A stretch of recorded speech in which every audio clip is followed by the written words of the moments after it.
Perfect.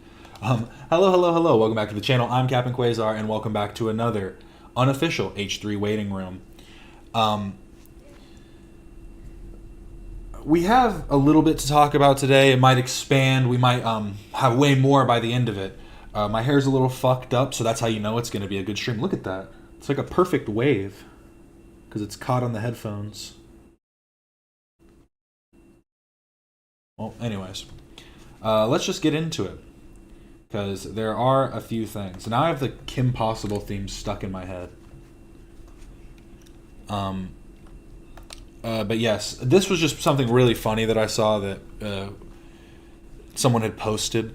I haven't stopped thinking about this comment from Wednesday's ep since I saw it, and I think it just shows like the wide array of viewers and people that watch the H3 podcast that. My God, my cat is going crazy. But the people that might not know every little intricate detail, this was just so funny to me. This whole time, I thought Ethan had a beef with a guy named Mike Frumpier. I'm not kidding. I think from now on, everyone needs to start referring to Mike as Mike Frumpier, Mr. Frumpier. It's such a good one. Like, to genuinely believe this. It's just like one of those things that just passes your mind. You go, oh yeah, Mike Frumpier. But I mean, it's on screen. I guess they probably just listen to the podcast more. That was one thing I was pointing. I remember pointing out in a stream is we have to remember that a lot of the viewers, even if it is on YouTube, literally put it on in the background while they're doing something else on a separate monitor or something or even on the same monitor, just in a different window. But so it is funny how many people just don't see the minute details that end up mattering or not mattering, I guess, in the case of Mike Frumpier. Because who cares if we think that it's that? It is that. What is Mike's last name? Prove to me that it's not Frumpier. Yeah, and the people in the comments were just calling him Frumpy over and over again, which is pretty funny. Mike Frumpy. He made a Frumpy? Not a Grumpy. It's even worse. But this was just kind of interesting. Boogie, I feel like, has been taking his energy a little. He needs to calm down a little bit in regards to the Locale Live podcast. But this is Keemstar with the mad respect for Ethan. As great to see that. Oh, wait, what? Or I guess maybe it's great to see that over the years, people can agree that people change and work towards being better. It's great to see people looking to come together rather than focus on their differences. To be fair, the differences with Keemstar aren't just... I think we should not forget what the actual critique on Keemstar was, that I don't know if he's necessarily grown from, which... is the fact that he pushes individuals past a breaking point. He is the original YouTube troll. He really does just and the prime example of this, and I don't necessarily hold Keemstar accountable for what happened to Etika, but Etika committing suicide was something that happened as having been because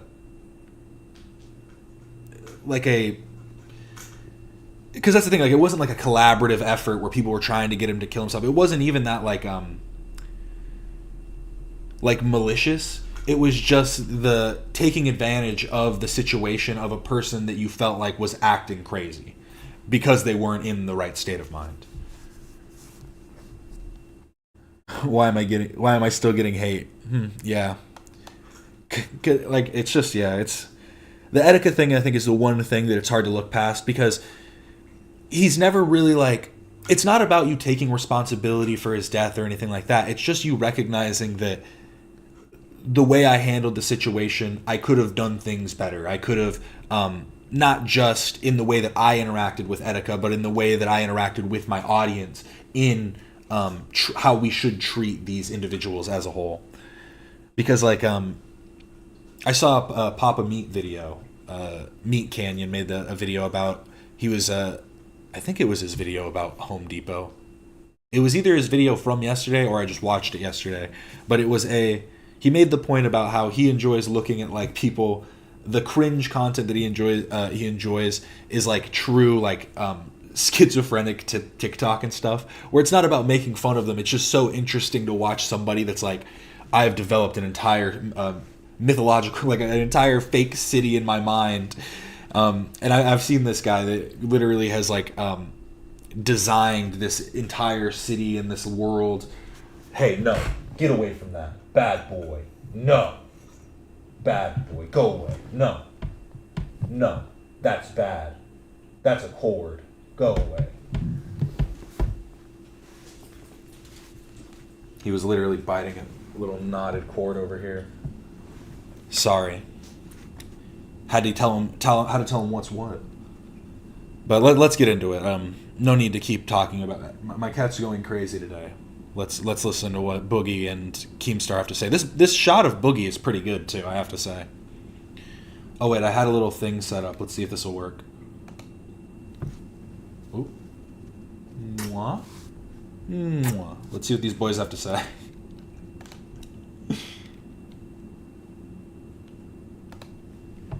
Say this.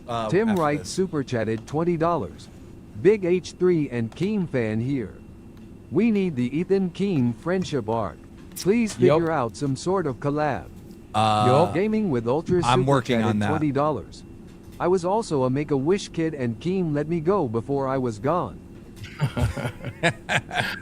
If you left live to go work with Ethan and you gave us that redirect, boss, I would never say a goddamn bad thing about nobody. I just smile every day.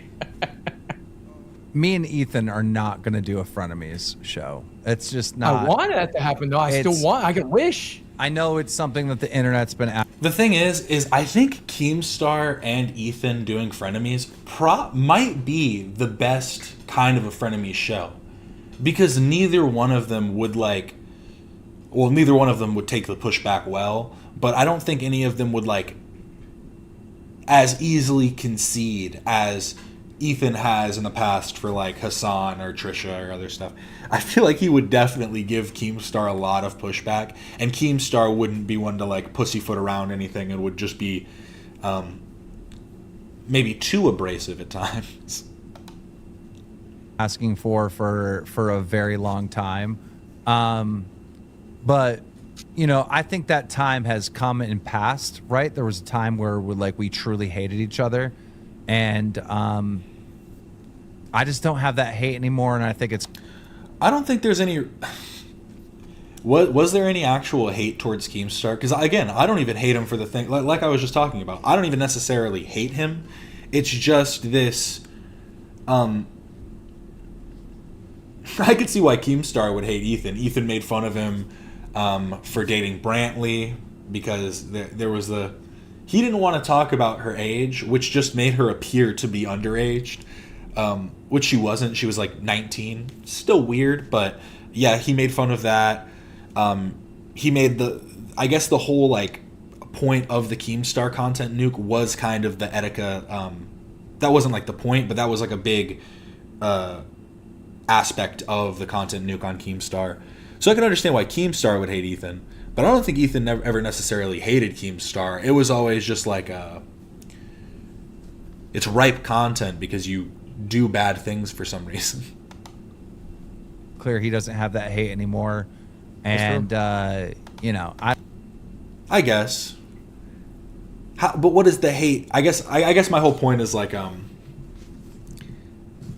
what does the hate consist of? Because just going I hate that fucking guy. Ethan says that about people that the next episode he's like, we're best friends. So I understand that he probably did for a long time talk about how much he disliked Keemstar. And to make the content nuke, the only other content nuke Ethan's made is on Hassan. So there obviously is a level of disdain that he held for Keemstar at the time to have made that video to begin with, and all the subsequent follow-ups. But yeah, I guess in my head it is more of a critique on his character rather than an abject hatred for him. I don't even know if that'd be a good show. I'd have to start talking about like horses and other stuff to get under his skin. And it would just start like, I don't know. I don't think it would be good. Dude, okay, so you and Ethan have had like real enemies before, but you guys, I don't know, your guys look like an internet beef, and now Ethan. You're right. I completely forgot about that part. The making fun of Hila and stuff. Wasn't it Keemstar am I getting this mixed up? Was it Keemstar that said that Lena looked like a witch? Or was that somebody else? Yeah. Did he say that Lena looked like a witch, and was it Keemstar that was saying that Hila looked like a horse? Like, it's just so, like, just so crazy. If that was Keemstar, then okay, yes. I can understand hating him. is dealing with like I guess in my head it just seemed more valid. So real sick fucks sending people to his house, I sending bet skulls to their fucking mail, you know? I'm willing to bet that Ethan is looking at the current fight he's in, and then he's looking back at the fight he had with me, and he's like, oh, that was nothing. Yeah, that was fun. The beef with Keemstar is nothing. You know what I mean? I mean, that's what I've been into. So many fucking internet fights, like major ones throughout my days, and the Ethan thing just went on for such a long time that it got exhausting. It got exhausting, you know? Yep. And at the point that the Middle East conflict started coming. Oh no, Keem, don't give your 2 cents on this. Water under the bridge now, I think it was a while ago. No, yeah, I mean, comparatively to like the calling Hila a horse, saying she looks like a horse, versus Hassan, who wants the destruction of her home country. There's like a there are levels to this game, I guess. Coming up, and Ethan was just asking for peace in the Middle East, which is the right answer, you know. Then it finally we became aligned on something, you know, and it kind of opened up the path to be even more aligned on something. The next thing that happened was a bunch of people that were like doing the cartoon corn stuff, and you know, Ethan was going after the people that were tied to the artist that drew my daughter in an inappropriate way, right? So then we wait, what? Daughter in an inappropriate way stuff, and you know, Ethan was going after the people that were tied to the. Oh, okay. Ethan was going after them. I thought for a second he was saying Ethan was tied. He's talking about Shadman. And yeah, that stuff's all fucked up. Shadman was arrested for like attacking somebody with a knife too. But the whole thing I'll say, on my view on the whole Shadman, Shadbase thing is, obviously all that stuff was terrible and fucked up. But I think that it came from the unfiltered depravity that was the internet at the time. Because I think that was basically the turning point where everybody did start kind of turning away from their support of Shadman, because he was literally one podcast that I liked when I was younger was the Sleepy Cabin podcast with Psychic Pebbles and you know, all that crew. And Shadman was somebody that was on that podcast a lot. He was one of the people that I honestly wouldn't listen to. I listened to a lot of episodes, and I would pick the specific people that I'd want to listen to. And it would mostly just be, it would basically just be like Oni Plays, because I'd just be listening to Chris O'Neill and Zach Hadel. But again, he was a big part of that. And then it all just kind of like branches out, where there are so many people. Like, didn't PewDiePie defend something that he did at one point? Like, it is kind of crazy. It was too widespread on the internet, especially coming from like it's like hentai art and stuff, you know what I mean? It's like all the just different art porn that's out there. So I just think it was unfiltered for too long, and then it eventually just kind of showed itself super like just super clearly, and that was what ended up being the turning point. It was super easy for people like Ethan to dunk on and stuff, because I mean, I don't think anybody, I mean, if you are just of sane mind, I don't think anybody would have defended those moments. they just defend like, oh, he just does AI porn. He just does art porn. He just does hentai. What's wrong with that? But then when it's like, well, he's drawing actual children, you kind of have to. Tacoma wept when Shadman got canceled. It was the artist that was friends with Chris Tyson, right? Yeah. Again, like he was literally probably the biggest like YouTube related porn artists or whatever. You know, I don't even know how you'd like categorize it. Like the fact that it was like he was drawing so consistently such obscene material, but was still a somewhat notable figure in like the underside of YouTube. It was like, you know, your YouTuber's favorite porn artist. But yeah, again, this was kind of a tangent, but I thought for a second he was saying Ethan defended him, but he was talking about how Ethan stood against him on the side of Keem, which I think is kind of just the sane side, if we're being completely honest. Artist that drew my daughter in an inappropriate way, right? So then we obviously aligned on that, and then you know, of course, yeah. I don't know why I couldn't remember the term lolicon. I guess it's because I don't look that shit up. Yeah, no, that is like he I think was not like an originator of it, but I think he was like a big artist for that like you know, that type of material online. Then they became fans of our show, you know, of Locale Live, and it's just like one thing happened after another. I'll always miss Goofy, fuck around Ethan, the guy who was rolling around in dog shit in his front yard while making fun of sword commercials and stuff like that. I'll always miss that Ethan, but I think the Ethan we have now, I don't know, I'm becoming a fan of him again, so but I'm rooting for him. Here's the thing. When we get 10,000 concurrent viewers, right, he's coming on the show. Like that's already yeah, and it wasn't just Keem's daughter too. It's not like he was just, oh, I'm attacking Keemstar. He also drew the girl that was in the Logan movie. He like drew like inappropriate stuff of her. Like it's all like he was just a really depraved individual. And like I said, eventually got arrested for like attacking a dude with a knife. Crazy shit. I already said it. I said it like months ago, right? And he reacted to it and said, oh, okay, I'll do it. Like, whatever the fuck. So that's happening. As soon as we like, I don't want to put him on this show because he's got such a big audience now and he's been doing that show forever. I don't want to put him on this show until like, we're worthy of that. You know what I mean? And we're not, we're a much younger show. We haven't been around as long as that show has been. And, you know, I think we got to build up to something like that. And then once we do, it'll be epic. I got a feeling, Ethan, we might see you by Christmas because I know me and Keem got big plans for the next 6 months. As long as he I don't like the way that sounds. It sounds almost like a threat. Doesn't leave on October 1st. Let's go! I'm not leaving on October 1st.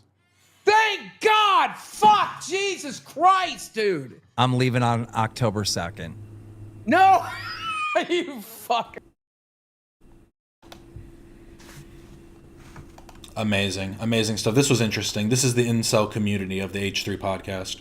Was watching the members episode on my desktop while cleaning the kitchen, sound in my headphones, and turned around to find all my kids enthralled. They were watching them play Mario Kart. They especially loved Dan's celebration dance. Just thought this was very wholesome, you know, just a little something. They asked me to put the sound on. I was worried I would have to explain what the C word meant with how Ethan was talking. I can believe it. Now we're going to move over to Ethan's stories because this was kind of interesting. Ethan posted this. The Houthi Luffy posted, Ethan Klein sends me porn girls to try to seduce me and then uses it against me with threats, and I'm telling you not to try and do nothing. You're playing with fire. And Ethan just went, what? And people were kind of speculating as to what he could be talking about, and I think this one is plausible. I think bro for sure watches porn on X, and now he's getting spam botted by them. He's kind of telling on himself. And then someone replied saying, educated native speakers get duped every day. I can't even imagine the amount of scammy bullshit that would pass right through your internal filter when you're uneducated and or English second language. Yeah, like it is pretty crazy. But I'm wondering, yeah, because I saw somebody else post it. I should have pulled it up. God damn it.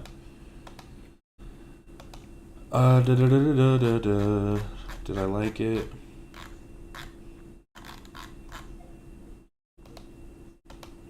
Oh, okay, here it is. Use revenge porn. So I had seen a couple clips. Apparently, this guy was coming for Steiny and Kyle, but other people were clarifying that this is the guy that, or this might have been someone that was recommended by Hassan, because they were asking Hassan what would be an alternative source that they could go to. And this guy has said that apparently this is me getting secondhand, information from somebody else that probably got it from somebody else. But what they were saying was that he might have said things about like Hamas not engaging in the acts that they have been claimed to have been engaging in. But this is apparently what this guy might be talking about, and kind of just conflating it to being like done by Ethan. Have actually used revenge porn in order to recruit gay people. They go into Grindr and Facebook and Instagram. Like I think you have the headlines. The IDF goes on Grindr. Yeah. They actually pick those gay people, and then they use revenge porn in order to hire them as informants. You have that? Yes. So over the past several months, I spoke to there's a lot of queer Palestinians that actually been used by the IDF in order to actually hire them as informants. And then the same guy who cares about women and children, he already killed more than 28,000 women and children in the less than a year and a half. And again, they use revenge porn. There's even a movie about it. So that's the claim that this person's making, and regardless of if it's true enough, he's talking about the IDF, and regardless of if it's true, it would still be a conflation to say that Ethan is somehow doing this. And I just want to also make it clear that what would be the point of this blackmail if they were, allowed to be gay in their country? I think the whole point is that if this information were to come out that they were on Grindr. Also, that just seems weird. Do they have Grindr in Yemen? They have Grindr in these different. I would assume they'd have their own apps. You know what I mean? I'm not like, oh, they have cell phones. I'm just saying, like, I'd be surprised that it's Grindr specifically. But yeah. Then I wanted to look at Ethan's other story that he had posted. Yes, this one. Which I think is relevant to the video we're going to watch in just a minute. But Frogan is literally about to default early next week. What has she done with the $50,000 she raised? We have not heard from her or her attorney at all. She has like 5 days to respond to our complaint, or she loses by default. I don't know what the actual validity of this is. Ethan sometimes gets dates wrong. This could be like 2 weeks. Who knows? But we are going to watch a video from Legal Mindset in just a minute called Frogan Can Beat Ethan Klein Legally. Fast facts. Frogan clicked this video so fast. But yes, very interesting stuff. Oh, this was something I wanted to look at in a second, but just interesting because... Or did I not have the other... Oh my god. I had pulled this up in reference to another Reddit post, but I don't know if I had saved that other Reddit post. But okay, I guess we'll move on if I can't find it. But new Ethan lie just dropped. Ethan is against the optics of genocide, saying why don't they leave, or any of the other qualifications for ethnic cleansing are easy for him to say, and materially, isn't he married to an occupation soldier? Seems disingenuous to ignore Ethan's support of the occupation. And then our girl Kate, the girl with the microphone. Why don't they leave? What is that referencing? And Ethan is married to Ela, an Israeli-born woman who served mandatory conscription at 18 in Israel 20 years ago. Since that time, she's voted against Netanyahu twice, left Israel, and became a U.S. citizen. Carry all the water you want. Playing ignorant in a single tweet about multiple points of compromise isn't a good look. And then she replied, playing ignorant? You directly quoted something as your main point, and I have no idea what it means. Are you saying Ethan said Gazans should just leave? And then they replied, I like this, like,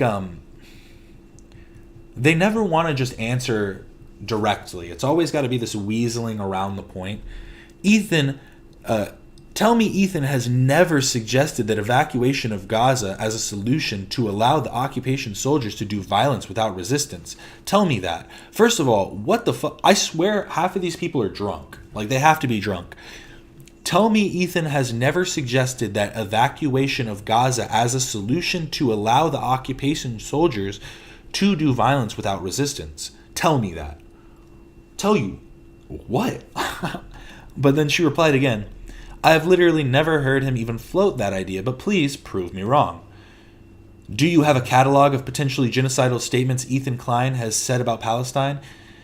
Why would I have it? Do you? I don't think that he has made these claims, and the onus would be on you to then bring the arguments. Any suggestion of relocation or evacuation is suggestion of war crime. And the Israel party line is a choice between war crimes. Not all the potential genocide involves bombs.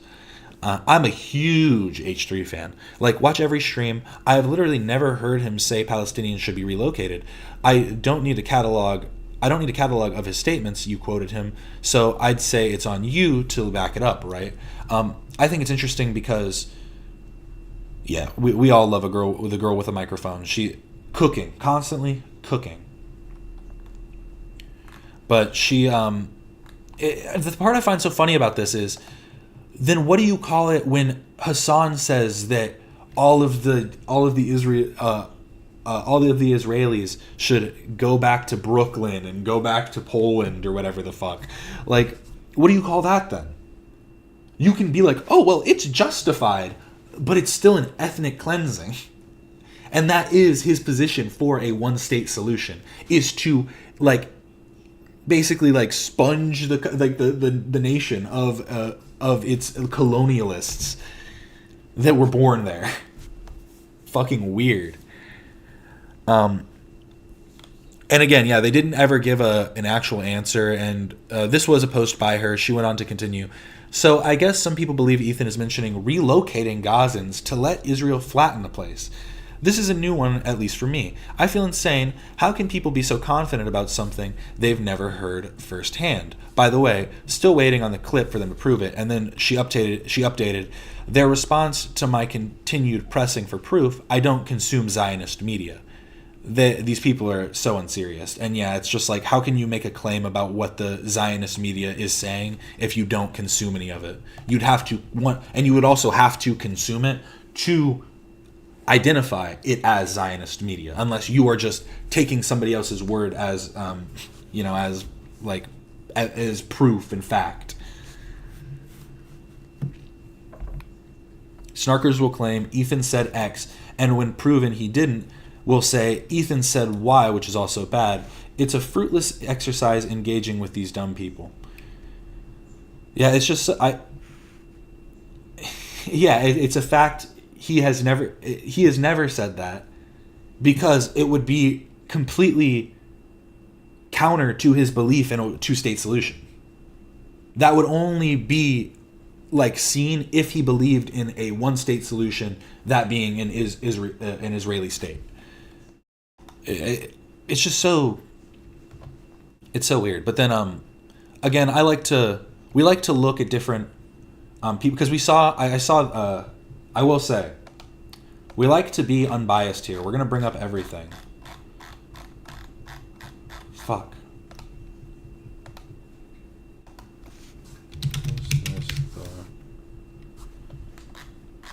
Oh god, it's going to be buried in the fucking thing now. Somebody was talking about this new whistleblower that came out. and I found it. Here we go. And I want to start off. I did go on this person's page. They're definitely I don't know if they're a snarker. They're an old H3 fan. They're an old Hassan fan, but they are very much anti-Israel. This person, their claims don't seem to be coming from a biased source. They seem to be coming from their firsthand experience of recording this stuff too. They were there on the ground, but I don't know why they're wanting to act so coy. Was this the organization Ethan promoted on his story? Hey family, not really that in the loop. I'm super confused if this is the same Gaza humanitarian fund Ethan was posting on his story. And then they said later on, the U.S. funds the IOF and operates the GHF. After unsubstantiated claims, aid has been stolen. American GHF hired militia are double tapping starving children. I think an indictment on the organization, which is actually really a funded terror cell. Was this the organization Ethan promoted on his story? Don't act ignorant. If you have information and you want to share it and you think that something is wrong, then share it. This was interesting. It's a little long. We will watch it, but it is. I will say that Ethan probably should address this, because this was just the main, and it has been the main way of getting food into Gaza, and it's not necessarily an indictment on the organization as a whole, but the way that the organization is being handled by Israel, and the way that the UG forces, which this guy was a part of, were just basically taking orders. And I don't even know if they were just taking, because he doesn't establish that they were just taking orders from Israel. He established that his group were firing at civilians and stuff. So let's sorry. So the reason for me wanting to come forward and share this story is apolitical. The distribution method, the delivery of aid, is not being done in line with American values. 20 Palestinians were killed while trying to get to food aid distribution sites. My name is Tony Aguilar. I'm a retired Lieutenant Colonel Green Beret from service in the United States Army. I served for a career of 25 years. I've deployed to Iraq, Afghanistan, in combat operations and numerous other operational deployments. So I spent a considerable amount of time in Gaza during my 45 days in Israel. I was under a contract by UG Solutions, which is the security apparatus under the Gaza Humanitarian Foundation. I felt it was a noble cause. I felt it was a good mission to feed the people of Gaza. So I did sign up and go on the contract. The IDF gave us, SRS, UG, they gave us our marching orders. They told us which sites we would deliver from, when we would deliver, how much aid we would deliver, how much time we would stay on the site to deliver, what type of aid we would deliver. The IDF controlled and directed every aspect of the delivery of aid. From the very first day, distribution at Site 1 has been chaotic, pandemonium. The best way that I can describe how the Palestinians reach the site to receive aid is akin to the Hunger Games. Survival of the fittest. Whomever can run the fastest and the furthest to get to the site first gets the aid. So those that are typically left with receiving no aid, no food, no type of aid are children, women, disabled. The sites themselves, in terms of the process for. And again, I just want to make it clear, this is footage that he took. He himself is the one who, I know he's saying that he saw this stuff, but all this footage too is the videos that he took, not just other stuff. Having the Palestinians leave the distribution site was done through shooting at them, hitting them with pepper spray and tear gas, firing rubber bullets from shotguns at them. And this isn't something that happened just once or twice. This happened every day at every distribution, at every site. This is not hyperbole. This is not Hamas propaganda. This is not. Yeah, and they decided to just throw up their own things from Trippy Red just over this Bernie Sanders video. This isn't part of the actual video. I also want to point out Bernie Sanders is also getting hate from the same people that are probably posting this for saying that what is happening in Gaza is not a genocide because genocide is a legal term. The same thing that Sam Cedar said, actually. And these people just, they either want to wave it off somewhat or give them a little bit more credit or whatever. The whole thing is that you have to hold many truths. You really do. You have to hold many truths. What is happening in Gaza might not be considered a genocide, but you can still consider it a horrid, terrible, unjustified thing that should be stopped. But trying to combine all of these different things and make them all just as if they're on the same level is not only going to negate from the history of those things that you're trying to like conflate to, but it's also going to negate from the history that is happening now in the subject that you're trying to advocate for. So it's it's twofold, that you need to not just make up new terms for these these atrocities, but for understanding them in their own context. Gaza Ministry of Health saying it's me. I've seen it. The contractors on one occasion on the 29th of May at site number 4 opened fire with his individually assigned weapon into the crowd, at their feet, over their heads, and into the crowd.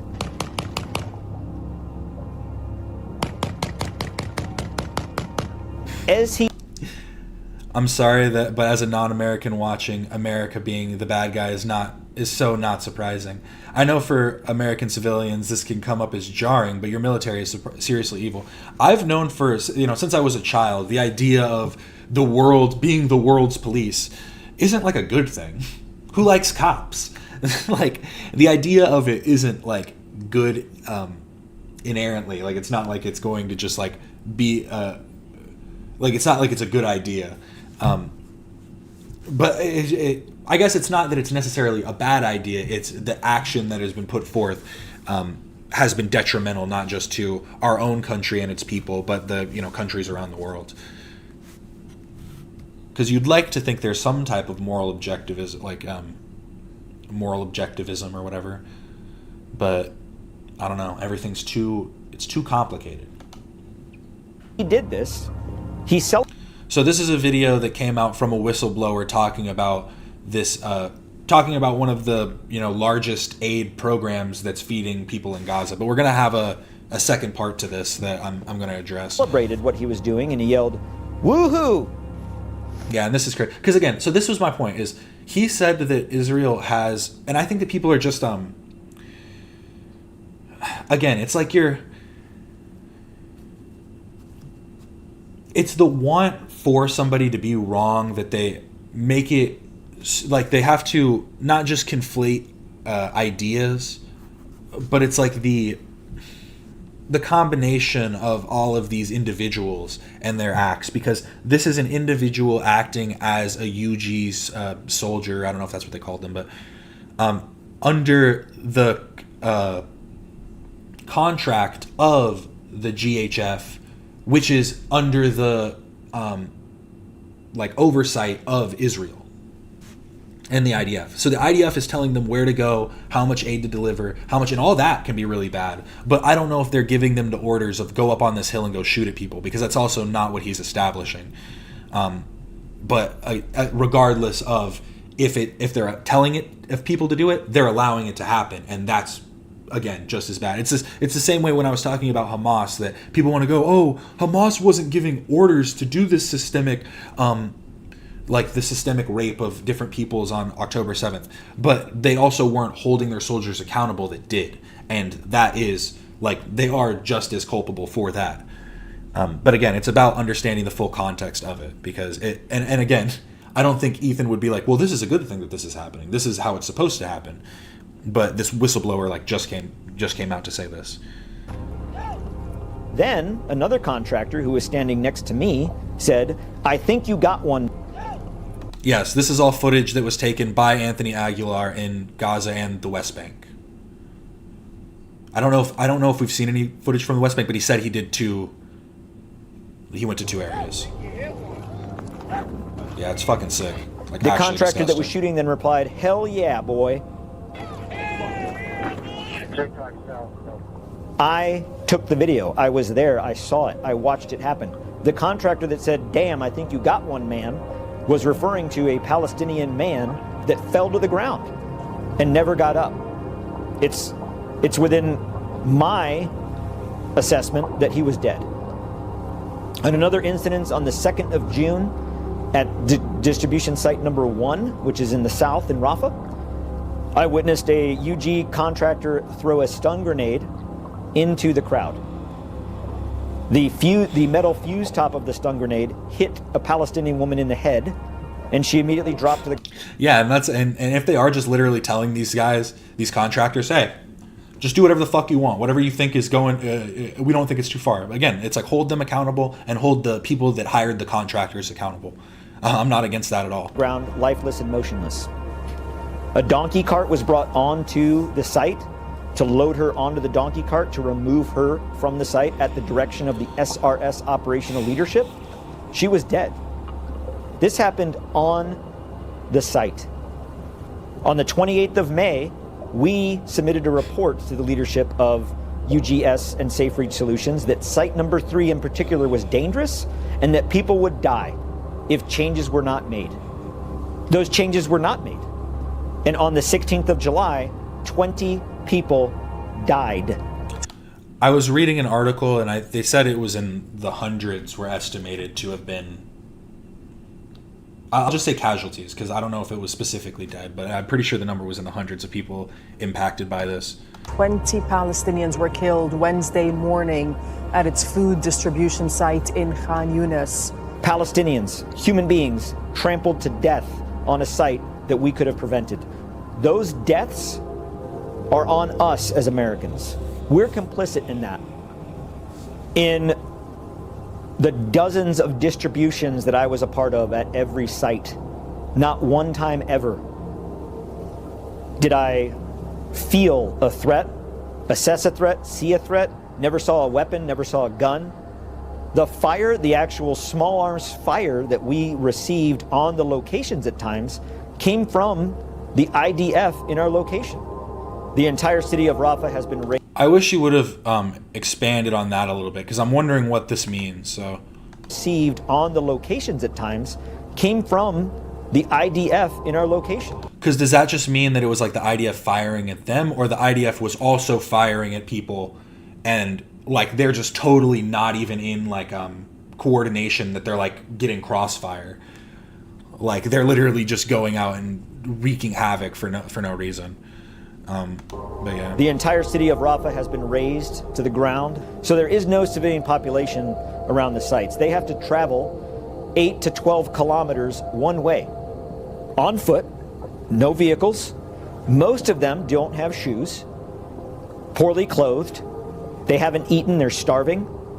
There is no water that's distributed in the humanitarian aid. And to get there, they have to walk through an active war zone. On 2 occasions, I bore witness to a Palestinian man in one instance and a Palestinian woman in a second instance that were carrying their dead children. And these children didn't die from gunshot wounds or from sickness or disease. They died of starvation. I've seen it with my own eyes. I witnessed it on the ground in Gaza. Americans don't set up food to a starving population and have them walk through a war zone just to then shoot at them and hit them with stun grenades and pepper spray and then send them on their way. That's not the American way. That isn't in line with American values. After 25 years of service, when I hung up my uniform, I didn't hang up my oath. And my oath is to the Constitution. And this isn't even like a conflation of just Ethan to Israel. It's also Ethan to Destiny and Dan Saltman and all these other people. And Destiny, yeah, I wouldn't take anything that he says with any type of like moral worth. It's all fucking just trying to say the most outrageous thing that he thinks falls under the correct answer. And to the values of this country. Not to a president, not to a Congress, not to a company, but to this country. And I think Again, this video on its own is so, like, it's so compelling, so tragic. And the thing that throws me off is adding all these little tweets over the top as if that like sells it more or something. Most Americans would agree with that. The distribution itself is not feeding the population of Gaza. In fact, we are starving them because we are providing them with so little. The mechanism in place right now does not work. It is my American people know this because our tax dollars are going to this. Your tax dollars, U.S. taxpayers, are funding this. When I was hired on the 14th of May, signed my contract, that was supposed to run through the 21st of August. On the 14th of June, at that point, I had witnessed indiscriminate shooting, inappropriate use of force, dereliction from the leadership. I brought each circumstance to the leadership with a recommendation and solution on how we could address this. I was committed to seeing this succeed. When the leadership ignored it, that was my red line. That crossed my moral threshold of what I could put up with. And I left. I terminated my contract and I came home. Yeah, so I don't know exactly what that came for. It says it's a Bernie Sanders edit. I don't know, but then someone else edited. And again, the part that bugs me is just the weird way that they try and use this. Like, again, it's a compelling, true, like, with evidence presented video that shows you the, like, horrid stuff that Israel is doing. But for some reason, it still needs to be, like, brought up against Ethan as if he's saying that this is good. And again, it's because the reason they're trying to do it is because it comes from the UG contractors are hired by the GHF, which are then being directed by Israel, which Ethan thinks should exist at all. So that means that he supports it for some reason. But this was the next part I wanted to bring up because this is from Hamza Hawadi. From a couple hours ago. It says an hour ago, but it's a couple hours ago at this point. Aid is coming into Gaza, but it's not reaching the people. Armed gangs are hijacking convoys and reselling on the black market at exorbitant prices. Flour is selling for $100 a bag. The whole thing is that we need to realize that it's a multi-pronged issue. That it's not like these things are going to just get solved by like opening up like the trade routes do need to be like. The aid routes need to be opened up and more accessible for civilians, but we need to figure out ways to make sure that it's not being like redirected or hijacked on its course. But flour is selling for $100 a bag. Gaza needs two things urgently: immediate law enforcement to stop the looting, and so much aid that stealing becomes pointless. The alternative is deepening starvation and total collapse. Looted aid, starving civilians, no one in control. Gaza is a hellscape. Al-Arabi Al-Jadid reports 130 Egyptian trucks entered Gaza, only 37 made it. The rest were looted. This chaos, it didn't happen in a vacuum. Weeks of Israeli aid blocking built the pressure. This is nothing new. In November, 98 out of 109 UN aid trucks were violently looted. Drivers were forced at gunpoint to unload supplies. Some were injured in the chaos. Again, the aid didn't reach the hungry. It was hijacked and sold at exorbitant prices. Gaza is now in a state of total lawlessness. There's no police force, no functioning courts, no jails. Criminals walk free, and gangs operate with impunity. Reports document organized looting, not by desperate individuals trying to survive, but by well-armed networks profiting from collapse, making money off misery. Convoys are now easy targets. Systematically robbed with zero consequences.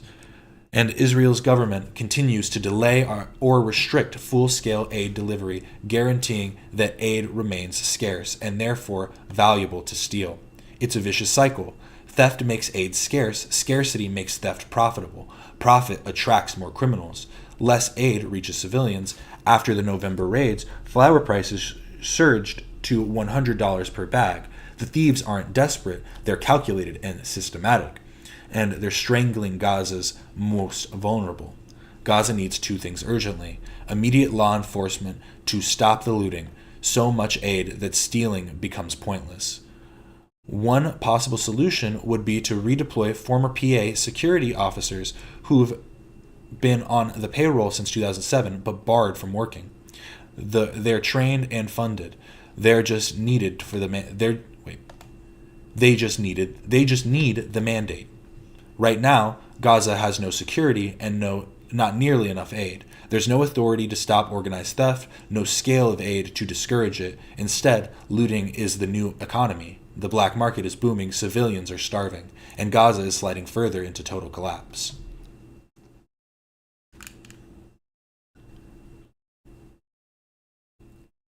Yeah, if you want to send it to me on Instagram, my Instagram's the same as my... if you want to send it to me on Instagram, it's the same as my YouTube. And I'll pull it up, but... See, I just don't like Tucker Carlson because we just know that he's a shill. So if he just shuts up the whole time through the clip, we'll watch it. If that's what it is, hey, it sounds good to me. The whole thing is, I just know it's like see, I've heard this term, and I think I heard this term from a Destiny thing, which was I think it was between Destiny and Hassan, the whole morally lucky thing. I think there are times where Tucker Carlson is just morally lucky. Like, he's not right. He doesn't understand what makes the position that he has the correct one, and he probably doesn't hold it for the right reason. But it is still the correct opinion to have.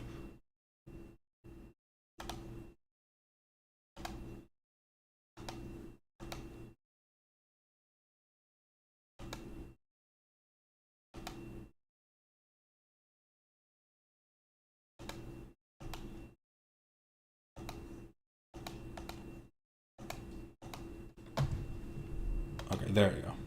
Sorry, I was waiting for it to come through. Accept. Thank you.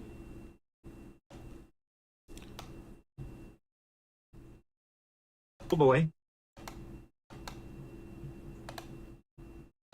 So this was posted by Brian Allen. This is unbelievably sad. Just look at Tucker Carlson's face. The U.S. vet lays out in plain truth how the Israeli army killed Amir.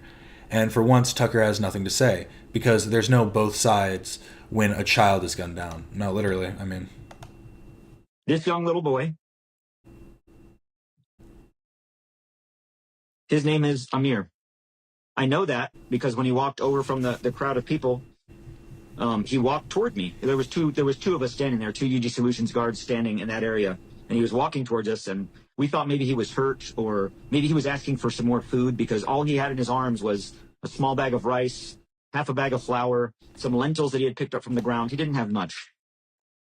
And we thought maybe he was asking for more food, or maybe he was hurt, and we notioned him over, and he came up, and he extends his right hand at us. And so I kind of walked up to him and waved him over. And the guy standing next to me, this young boy, holds his hand and he kisses it. And then he comes to me and he holds my hand and he kisses it. In Arab culture, that is a very significant sign of respect. That's not something that should be taken lightly, or something that should be, that's a big sign of respect. And we were taken aback by that. The gentleman that was standing next to me was also a military veteran, combat veteran. So he's been to Afghanistan and Iraq, and he understands. He was moved by it. He was touched. I was touched. And as he was standing there, we were both looking at him, and he was very emaciated. He had no shoes on. His pants were tattered. He had a kind of a rope or string holding his pants up. Filthy. Probably hasn't bathed in months. Probably hasn't eaten in days. And oh, by the way, when they walk 8 to 12 kilometers to get to these sites, the Gaza Humanitarian Foundation mechanism provides no water. Zero. Not a single bottle. Because it's too expensive. Distributing water weighs so much. I mean, and like you said, in the other video, they're walking upwards of like 12 kilometers, which is crazy. That it breaks down the profit per cost per truck. That's a fact. Because I asked why, and I was given a lesson in it. This is why. It's too expensive. So we give them no water. All of their food, by the way, requires water to cook it. Rice, lentils, beans, flour. You gotta have water.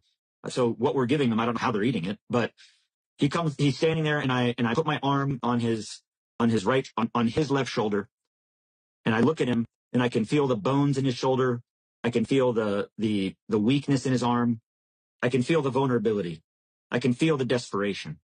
And I look at him, and I got down on my knees, where I'm looking at him in the eyes, and then I say to him, I said, people care. America cares. You're not going to be forgotten. People in the world care. And he doesn't speak English, and I don't speak Arabic. But the connection we had in looking at each other, he felt for the first time in a long time that there was someone that cared. And I got down on a knee, and he came and to his level, and the items he had in his hand, he sets them down on the ground.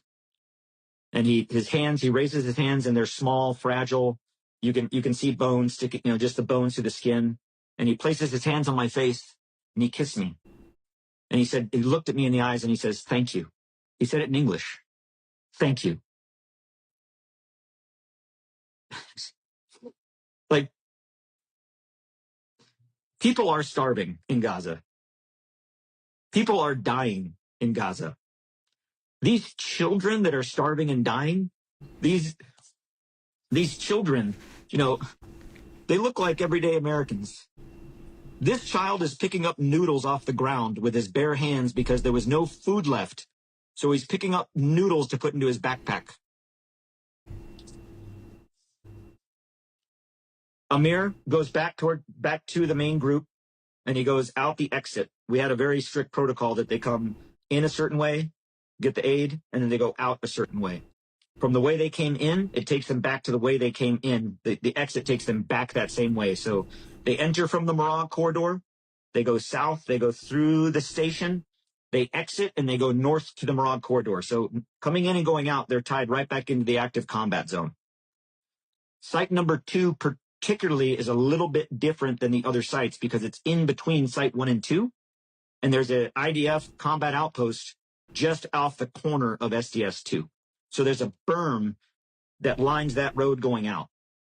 So if people are leaving the exit and someone is on the east side of the berm shooting into the crowd over here, you can't see what's on the other side of that berm because of the obscuration, the field of fire. So the IDF are shooting at the crowd that's leaving. As the crowd left and they would hit the Morag corridor to go west, the IDF would shoot at them, shoot at their feet, shoot over their head. We would shoot at them, shoot at their feet, shoot over their head, shoot into the air. No, yeah, it's just he random ad real quick. What a good ad placement, YouTube. And the bullets start hitting off the ground. There's video of this. It's on the BBC video. Hitting off the ground, see dirt flying up, and I was still on the site. I was below the berm. It was the second time we had done distribution. So when I heard the gunfire kick off, the automatic machine. Yeah, Tucker somehow has this face of. It seems like he wants to look like he's being like empathetic and compassionate, but he somehow gives like the complete opposite effect in it. Like he just looks like he's going like. It's a very odd look. This is just so horrid. The water is just the one, like it is the essential to life. It is like the even beyond food. Like water is the first that we need to make sure that people are getting, and the fact that they are like basically like partitioning it, going like, well, I don't know about the logistics. Like, hey, come on. Machine gun fire. I thought we were under attack. I thought something had happened. So I ran up to the southern berm and I laid down to take cover. I'm observing and I'm looking, and I see the shooting keep going on, like just the rap and Palestinians dropping on the side of the road. So see, that is the point I'm not getting, that I need him to like expand on a bit more, because what are like the instances of like what leads up to them firing into the crowd? Obviously there's no justification that would like there's nothing that would justify that action. There's no reason that they should be shooting into the crowd, but there is a reason that they are shooting into the crowd. And I think that that is necessary to understand what the orders they're being given that they're lacking. You know what I mean? So we need to understand it a bit more. Again, and that's not to say that this isn't horrific and needs to be addressed and needs to be like probably dismantled as it is currently, but I don't know how it's like, how do you do that without creating even more distress in the release of aid for like momentarily? Because if you go, okay, we're going to get rid of these militarized contractors. Okay, but now we don't have any type of militarized force for protection. So then they're going to take that and be like, okay, now we have to allow less people in at once or something. Like it would then like create. And again, does it make it right? No, but it's like we need to understand like the cause and effect that like these actions have, and find ways to actually like appropriately handle it, because this is just so fucking horrible that this is just like, it is just terrible, because it is just easy to say, well, the solution is to just stop it, open up, and just make it like, but again, it's like Hamza was saying, it is multi-pronged, where the people that are forming gangs and forming this opportunistic like moment for themselves are like not even living well, but living off of the detriment of the other people around them. And again, it doesn't make it right. It doesn't make it okay for Israel to do what it's doing. But again, it's so fucking complicated and so difficult. So, Amir didn't make it home. Did I see Hassan saying that the only reason Ethan talks about him is because he wants Hassan to sue because it's good content? I did not see that. That would be good content, but what would he sue him for? He walked 12 kilometers to get some food, picked up scraps off the ground, because that's all that was left, because the 8-minute mayhem took all of the food, and by the time he got there, walking with no shoes, hungry and tired, the only thing left for him was to pick up some remnants off the ground. And when he left, he was killed by the IDF. Why? Because they lack discipline, they lack standards, and they lack basic human decency. It is just horrible. Like, it's just so fucked up. I feel weird jumping from something so like just horrid back into like kind of the goofy stuff, but we are going to get back to this legal mindset video on Frogan can beat Ethan Klein legally. So yeah, we're going to continue with that. It is just, I mean, honestly, I'm like Tucker in that instance. There's not much to say at that. I think that the thing to do is what a lot of people are forgetting, which is listen to the people that are living in Gaza, listen to the actual Palestinians that have been affected by Hamas and by Israel. Both of them, because it's like, there are individuals that are impacted by both sides, like at once while living in Gaza, and need to, and those are the people that should be like heard from and addressed, because it's just so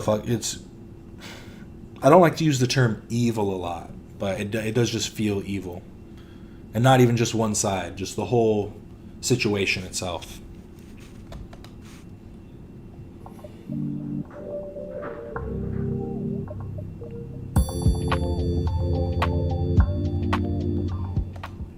Well, let's ask Andrew Esquire. Hey, Andrew Esquire, quick question for you. Can you sue someone for defamation if they're stating facts?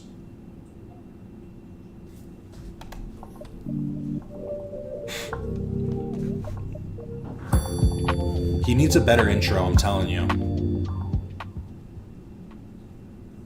Frogan has been given a golden opportunity to beat Yeah, it's immoral. Yeah. Ethan Klein. Yes, I'm talking about a genuine victory against Ethan Klein. Ethan's gonna lose? I have spotted with my illegal eye a soft spot in Mr. Klein. And His legal eye or his eagle eye? It sounded like he said illegal eye, if we're being honest. spotted with my illegal eye. With his illegal eye, he just got this installed. That's why it's facing this way a little bit. A soft spot in Mr. Klein, and we can exploit that with our dear sister Frogan today on here, The Legal Mindset, where I teach you to be your own judge. And of course, I'm Andrew Esquire, American attorney, and this is a Fast Facts premiere, bringing you the quick version of the latest in the illegal news. If you like these versions, please make sure to smash the like button and leave a comment below. Andrew seems kind of like a scumbag, but that intro is sexy as hell. I will say, this video, I skimmed it, and it feels like he's getting a little too big for his britches. But the thing I found funny, the hell? They're sawing through my walls apparently. But his intro isn't that good. Sorry, I got thrown off. His intro isn't that good. It'll never be as good as Bruce Rivers, and I'll bring it up every single time because Bruce Rivers has the best intro. Bruce Rivers, he's a criminal lawyer. Bruce Rivers, he's a criminal lawyer. And who is he? Bruce Rivers, he's a criminal lawyer. And what'd he do? He gonna react to all the self-snitching. It's just the truth. But anyway, we'll listen to Andrew Esquire. So as you know, I've been tracking the case of Ethan Klein versus Frogan. And I woke up today in the morning to see a very interesting video that was talking about Ethan Klein and his willingness or non-willingness to settle. But in this video, I spotted some weakness. I spotted a weak point that I think our dear sister Frogan can exploit if she wants to win. If she is committed to winning, I think she has an opportunity here. And I think now is the time for Frogie to strike if she can exploit this. So let's watch the video, and then you guys are going to see exactly what I'm talking about. No, that's the cold hard truth of this, is that Bruce Rivers doesn't even need to fucking clickbait. This isn't even clickbait. You'll see. This is clickbait, but it's like half clickbait. So he's like trying to be more. He's more in the YouTube sphere. Bruce Rivers, he's all about that legal. He's all about that legality. Law tube. The law comes before the tube. It's not you law. Does she think that she can give me that money and use it to give it to me in a settlement? That would be. He's talking about the money from her legal defense fund. So both, Casey Trons, Denham, Frogan, they've all raised this settlement money. And at this point, yeah, they've got some money, but it's not that much money. The money that Ethan Klein will recover from the lawsuit is more than any of their legal defense funds. So just so you know, and also he's going to end up paying his lawyer more up front than even in their legal defense fund. So, which makes it so much funnier, because if they have to end up paying his attorney's fees, they're fucked. It's just like, in all regards, it's like, it doesn't matter. This was a weird thing for them to just, it was honestly, if anything, I don't even know what it was. It was such a weird, point to get your fans to fundraise for you. So odd. In terms of money, that money in and of itself, probably not the most compelling thing. Just throwing it out there. I am not sold on Bruce Rivers, LMAO. You showed us one video and you were bored. Hey. It doesn't matter if I was bored or not. That intro is fucking catchy. The ultimate irony for all these people that donated is that she just that takes all of it and gives it directly to me. Would you accept that? Yeah. I mean, she owes me more there you than go. that, though. She owes me more than that. Oh, okay. I'm garnishing. All right, well. So when he says garnishing, what he means is he wants to either garnish her earnings or garnish her going forward or garnish her videos, so that's saying that he's not talking about the garnish that you add on a food or cocktail. That is not the type of garnish that he is addressing, just to clarify. Money that is in those funds is not enough. He's going to want to inflict pain upon her over time. And that's something that Frogie probably doesn't want. She probably, listen, sis, you probably don't want that. You don't want this looming over your head for the rest of your life, where you've got this guy Klein, this super villain. Like I said, he's like Dr. Evil's cousin here, right? You don't want this guy in your life for 10 years, 20 years, taking every single penny that comes in, right? If you can get rid of this guy in one clean cut, I would say do it. And I would say that is a win. That's a huge win. So let's see what he says here. You might have to negotiate it out a little bit, but there you go, Frogan. There's your get out of jail free card. Honestly, all you have to do is just rip off your fans. I had space in my heart to let her off with like creative settlement offers and stuff. Sure. But at this point, I think I'm not settling for. Okay, so here's the weakness, guys. Did you see that? Did you hear that? Words are important. He had space in his heart. He has a heart, Frogan. He has a heart. Let's exploit that heart. Let's exploit that heart, like all lawyers do. We use your weaknesses, including your emotions, your human emotions. We exploit those. See, many people put too much on trial, but settlement has so much power and so He's hitting such a sassy hand right here. much tactics. And while I will admit that I do not have a long trial record, although all the cases that I attended to a trial and that I was on the case, all the cases I won, I have a 100% win record. But I did far more, countless settlements before you get the trial, before you even sue. You settle and you handle the issue. You negotiate it out. That's how big boys and girls do it. That's how businesses do it. That's how governments do it. They handle it before it goes to court. And that's the real win. That's the win that even most lawyers don't want. A garnish can be anything. If you say you sprinkle it on top of something else. I mean, here's my critique on that. If somebody said that I garnished my shirt with a jacket, I would smack them. Is that fair? Want to talk about because they don't profit as much. But if we're being honest, the win is not going to court. And so he said right here, he would think about creative solutions. That means that it's still a possibility. If there's a creative legal solution, he's open to it. Let's listen to the rest of that, but that's a very key part. With any of these people, I'm coming for the maximum damages. You know,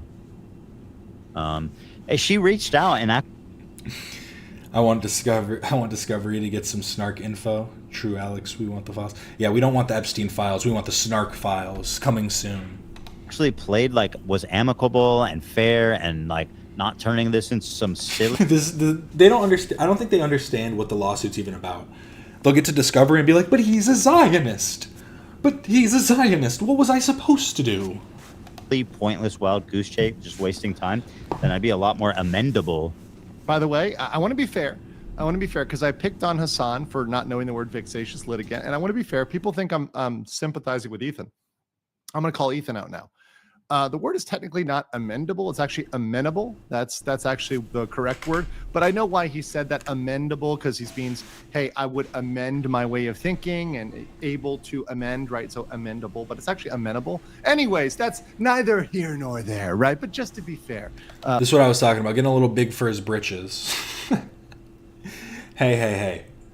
Don't make fun of our English major here. He has what did he major in? Creative writing?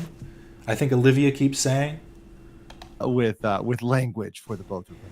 To alternative settlement. That, Frogan? There you go. I'll give you a little tip, Frogan. Who fucking who? You just tell Ethan that he's funny. She did say that recently. I know, and I remember how you reacted. And I'm just saying. See, Ethan is warming up. Ethan is not. Perhaps the Grinch still has a little bit deep down inside, and you can exploit that. That's what we do. Don't tell anybody. No one's going to watch this video, right? We're not going to tell anybody, but we got to exploit Ethan Klein's weakness. Let's do it. Let's exploit him. That's where you hit the settlement. Funny sometimes. It didn't save her though. You think that I'll just drop it? No, not just with that, but that's like... Sorry, 2 seconds.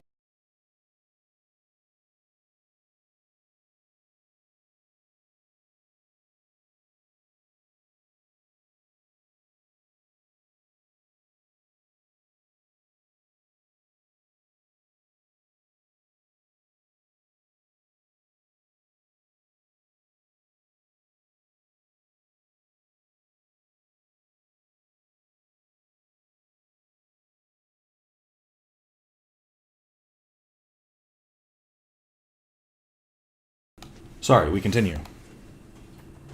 You could butter me up. Yeah, he could be buttered, is what I'm trying to say. Just like he could definitely be buttered up. He's the greatest, the funniest podcaster alive.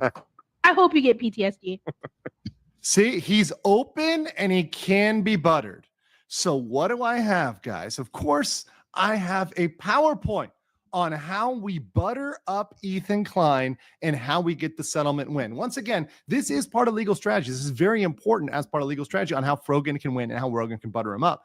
So what I think Ethan Klein is like now, he's got a... Frogan's the one person that I think could get off on like the frenemies, the frenemies effect. Casey Tron's too new. It's too like, you know, she's too random out of the blue.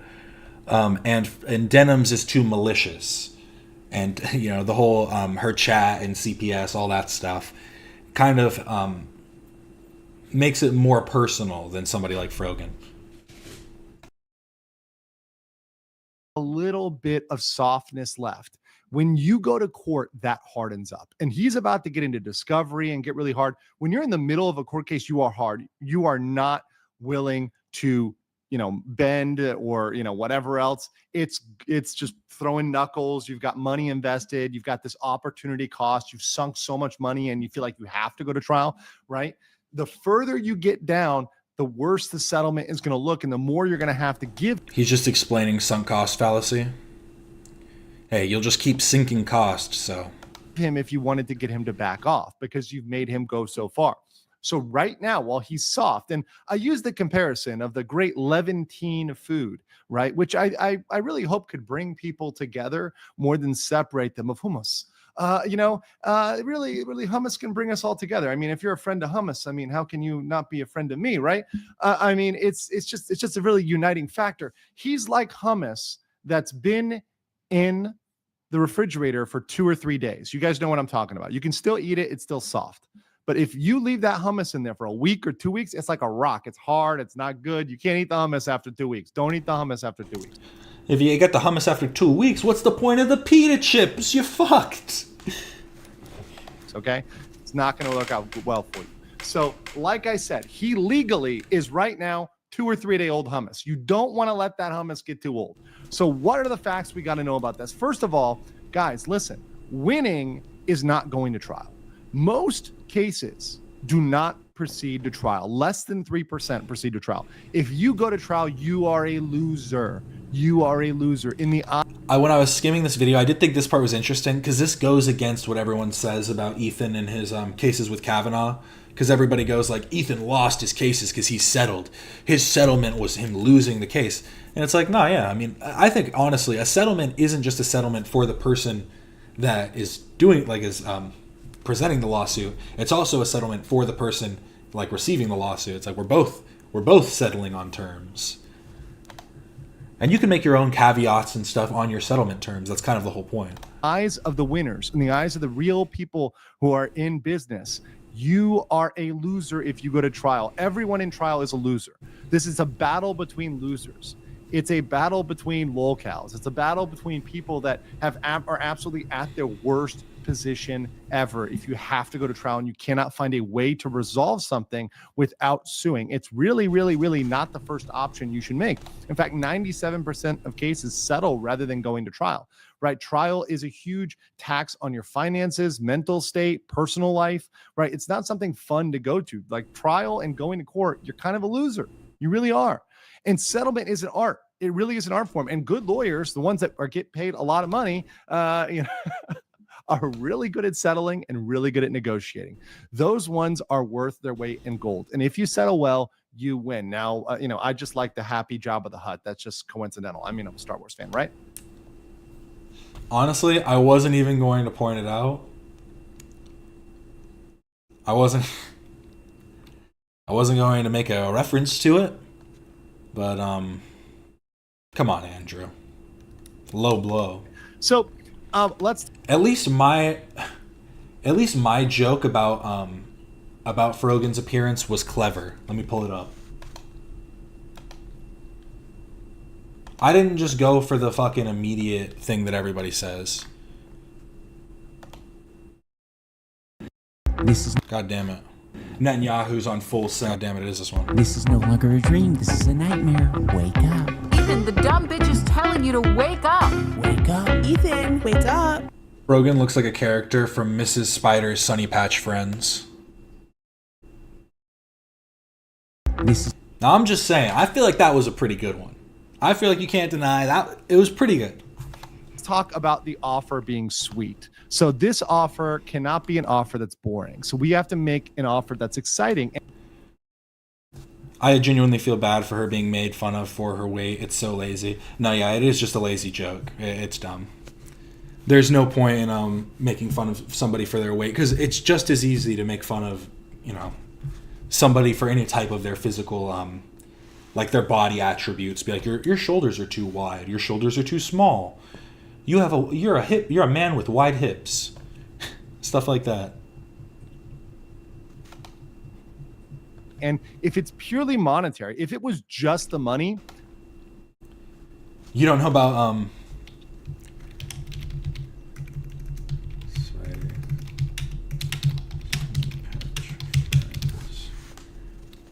oh, it's Miss Spider, not Mrs.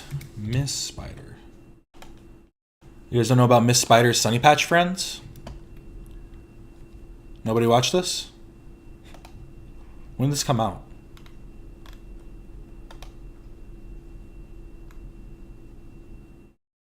This came out in 2004. I was like 3 years old. Sounds about right. I don't think Ethan's going to go for that. He hinted at it there, and it's kind of boring. It's not great, and it's not the internet, right? We're internet people. We're content. Yeah, it's a terrifying show. The art style is insane. Creators, you and me, Frogie. Sorry, you, me, Frogie. I don't think Ethan's going to go for that. He hinted at it there, and it's kind of boring. It's not great, and it's not the internet, right? We're internet people. We're content creators. You and me, Frogie. You, me, Ethan, we're all content creators. We got to make it spicy, right? We can't just do the regular, dry, boring boomer stuff. We got to do stuff. And by the way, I love my boomers. You guys are great. Well, the point of the matter is, we got to make this good.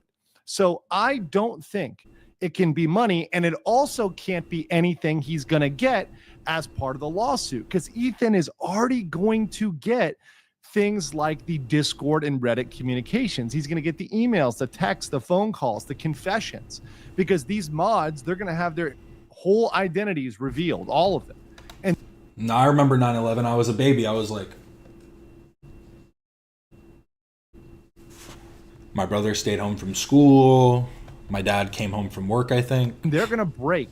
These mods are going to break like straw. They're going to be absolutely torn apart and threshed like straw with a scythe, right? They're just going to be split in two legally when they go to these depositions. These aren't, people that are used to standing up to hard questioning. These people are going to absolutely spill their guts. They're going to betray each other. They're going to throw each other under the bus under fear of, perpetual debt.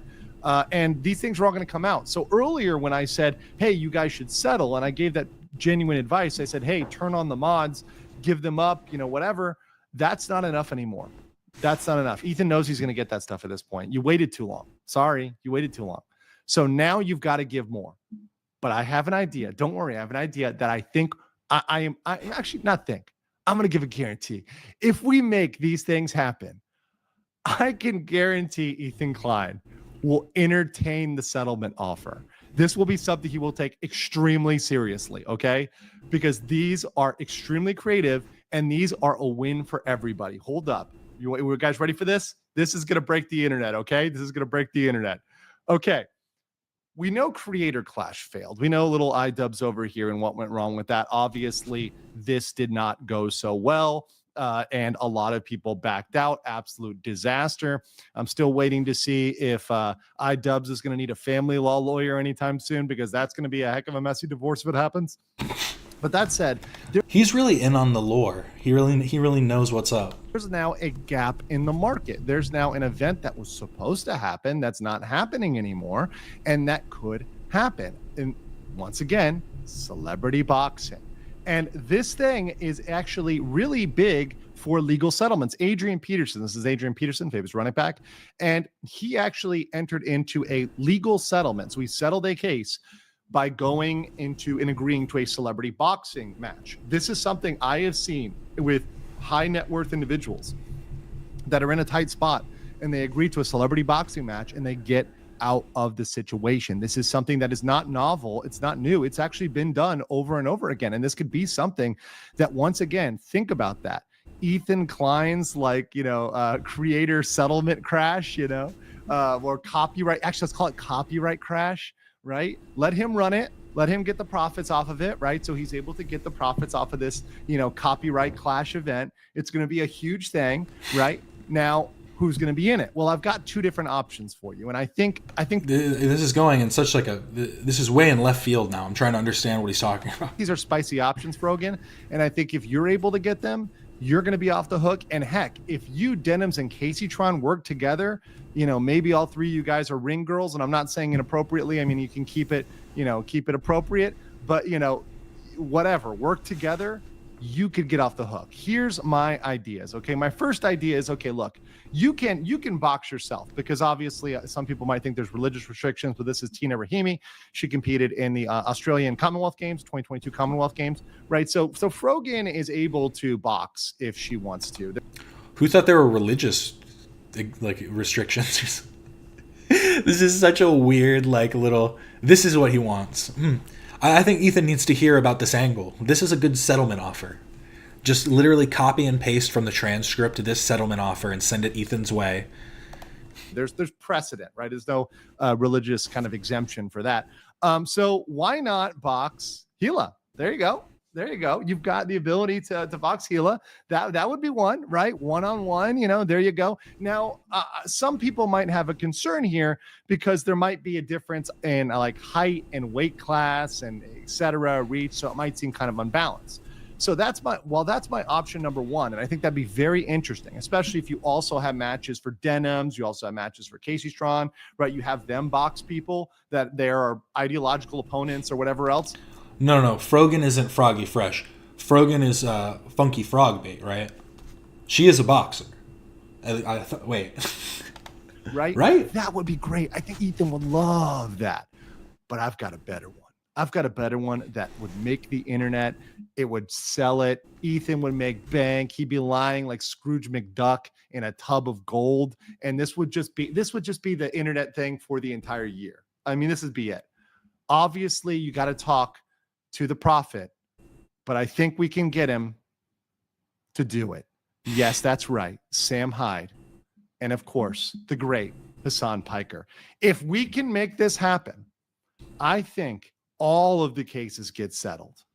I think this clash of two titans, which by the way are almost in the same weight class. Low key, he's doing a better job selling than they ever did selling Creator Clash. They're pretty much same weight class, just about, roundabout. I mean, Hassan might have to. I mean, they'd both be heavyweight. Heavyweight is such a fucking large division. They might be super heavyweight if you're doing straight boxing, I guess. I don't know. But what's Sam? Probably 260, 265, something like that. He's probably the top end of the heavyweight division. And then Hassan's probably in that, I don't know. Actually, I don't know boxing. I only know for MMA. I actually don't know what the boxing weight classes are. They might be different. Bulk up a little bit, and Sam might lean down a little bit. But they're pretty much the same weight class and height. So it's a very, very, very fair match. Extremely fair match. Except for the fact that Sam has a far longer boxing record, so Hassan would have to actually practice boxing instead of just, himbo lifting. But that aside, right? If he's able to actually do that. Heavyweight's just over 200 pounds, it says, for boxing. Or that's glamour divisions. That's tweener divisions. Oh, super heavyweight's unlimited. Heavyweight is under, or is it over 202? It doesn't give me or is it under 202? I guess they probably are in super heavyweight if I had to guess. That would be great. And I think it would sell bank. And because of that, because the sheer money, and of course, Ethan Klein still likes an insane amount of money, and the hilarity of this situation. What the fuck is this image right here? What is happening right here? This is it's a neck pillow. I thought he was photoshopped to have fucking crazy cheeks coming. I was so confused for a second. I was like, what is this image? I have no doubt that Frogan could win and settle. Let me know what you guys think in the comments below, and I will catch you on the... So what do we think? Oh. Are you guys enjoying the stream today?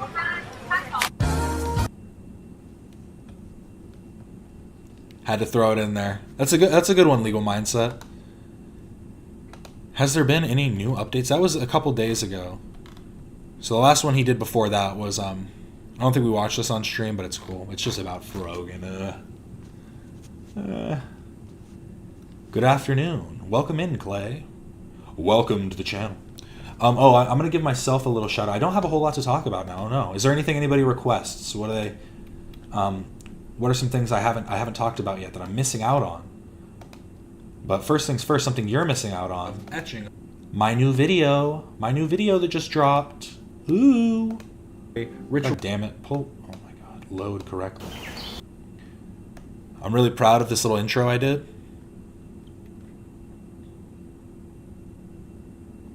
Oh, Sam Hyde would definitely beat the shit out of Hassan. That's not even like in question. You don't need to think if he's a good person or anything like that. He would definitely kick the shit out of Hassan. But if you're interested, go check out my new video, my internet audit. Go check out both of my internet audits, actually. I've dropped 2 internet audits, one 2 months ago and one yesterday. And the last one was on Charlie Kirk. Great video. Mwah. It's what, an hour and 15 minutes. This one's only 32 minutes, and it's on secret societies. I'm proud of this little intro I did. You request cat? Here, I'll pull my cat up in a sec. Let's watch this intro. Here, this is my video. I can share react to it. Watch this intro while I grab my cat.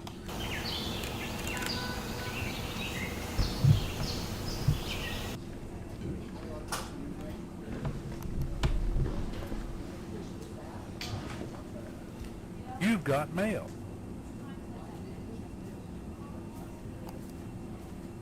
Here, buddy.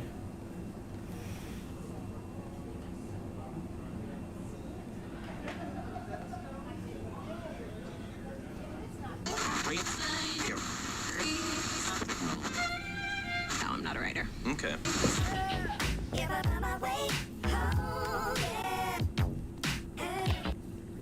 Here he is. The man himself. He's tired. He was napping. Yeah, you were tired. That's what your breath smells like fish. Are you eating before you laid down?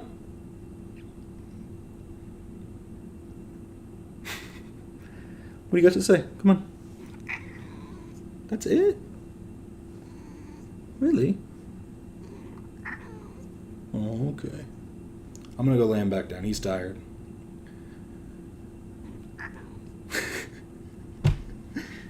Here. Look at the camera. Good boy.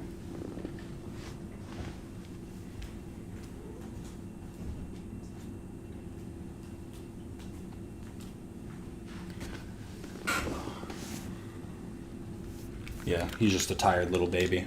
So true. Thank you. Oh, I forgot to add it to this background. I need to add it in. God damn it. He is a healthy boy. He very much is. But I saw someone say, let me scroll back up. Have you seen the TikTok on a Fallen fan that dropped H3 because he apparently accused Trisha of... Oh, let me look. I don't know. Let me look it up. No.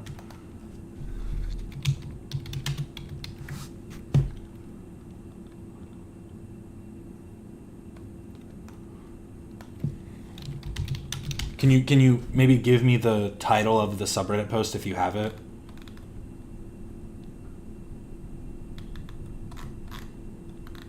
Oh, we do need to put the poll up. It is time. Poll.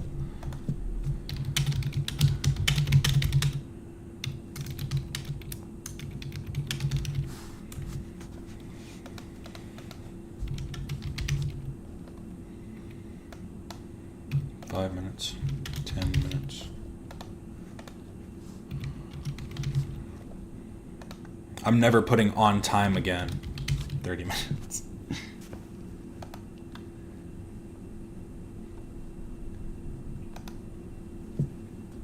Did I spell everything right? How late will the H3 show start today? Perfect. We starting on time today? Sorry, bro. I'm never putting that in the thing again. They've done me wrong too many times. Do we have a title yet? Oh, wait. Oh, we do have a title and a thumbnail. My entire crew just left. Here's what happened. Oh, they're definitely not starting on time today then. Ethan's by himself trying to start the podcast, and you think it's going to start on time? It's just these two today. It's because he lost in Mario Kart. So true. Believe 20 minutes? It's something telling you that. The energy.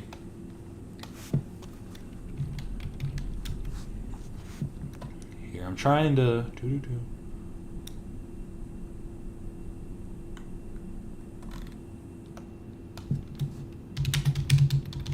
Rage bait. Oh, here we go. Found it. Cool. Thank you. Let's take a little look-see.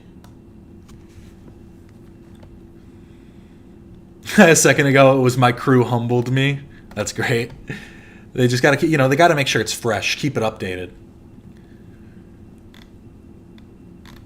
Someone said, bro thinks he's iDubbbz.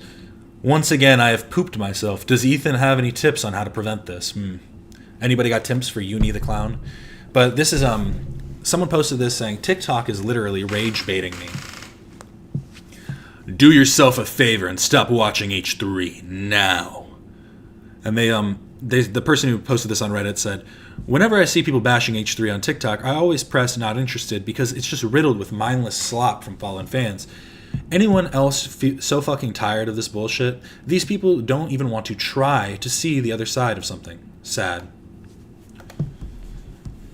Just want to say I stopped watching the H3 podcast back in March, and it was probably the best decision I ever made.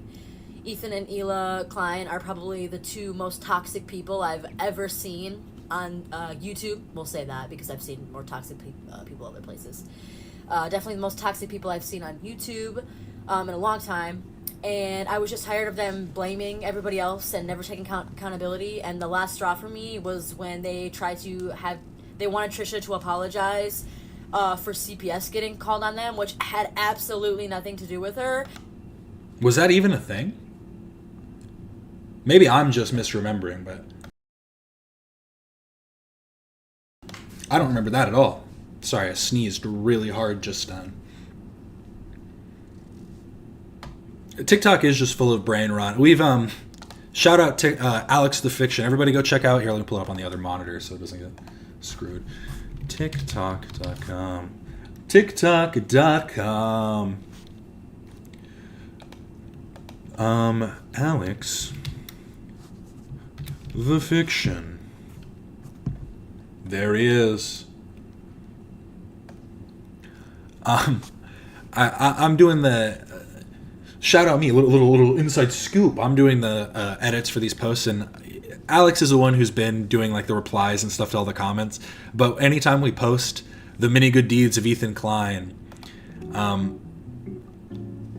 here, let's watch it real quick. Next, of course, are Ethan's numerous recorded donations to Palestinian causes. Hey, Ethan Klein, thank you for the dono. Ethan Klein gave $6,500. My goat. But basically, this is just cataloging all the times Ethan. I realize it's a minute and a half. We don't need to watch this full clip. But it's Ethan. It's all the times Ethan donated to Palestinian organizations or causes. But then in the comments, it's literally just riddled with people just talking shit.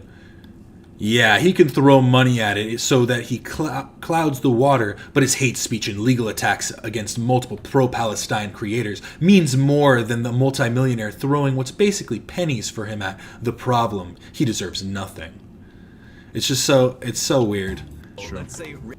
It's so weird to be like, his money means nothing. But then I saw somebody else pointing out that Ethan said that Hassan's contributions were negligible, so why does this matter? It's just like, you guys aren't understanding. The whole point is that you guys say that Ethan is against Palestine and all this stuff, but he's literally given to these organizations and given money to Hassan and to other creators that have been giving money to these organizations.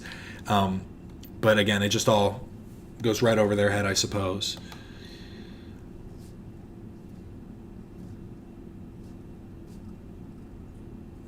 Yeah, you have to watch The Girl with the Microphone for those after parties. They're gold. We love Kate. Well done, fellas.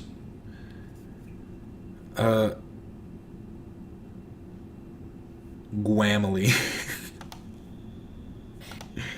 But sorry, let's let her continue. Let's let her finish her point. And I was like, that is actually insane. So I stopped watching. I commented like, how are you trying to blame Trisha? And obviously the H3 community they're all dick riders. So they just immediately attacked me and they were like, bye. And yeah, so I haven't watched. Hey, the dick's got to be pretty good to have that many riders, am I right? Just saying. An episode since March, and it's probably the best decision I ever made. I've had so much peace of mind. And I just want to say, my coworker did bring up that I guess he's trying to sue Frogan and some other people, and apparently that's what the Hassan video is all about, so he could sue people. No, bro, you're just mad that no one liked the video and it didn't get a lot of views. I watched that video three times. What the fuck? Yeah, just cognitive dissonance. It just feels like I'm like, whenever I say that now, it just feels like a buzzword I'm hitting, and I feel stupid for saying it, but it's just like, it's lacking views. I gave it 3 views. 3 times, I still had no idea what he was talking about. Yeah, that sounds like it's your fault. Right? No idea. At the very end, he was like, this video is just just don't talk to Hassan. And I was like, okay. But yeah, I haven't stopped.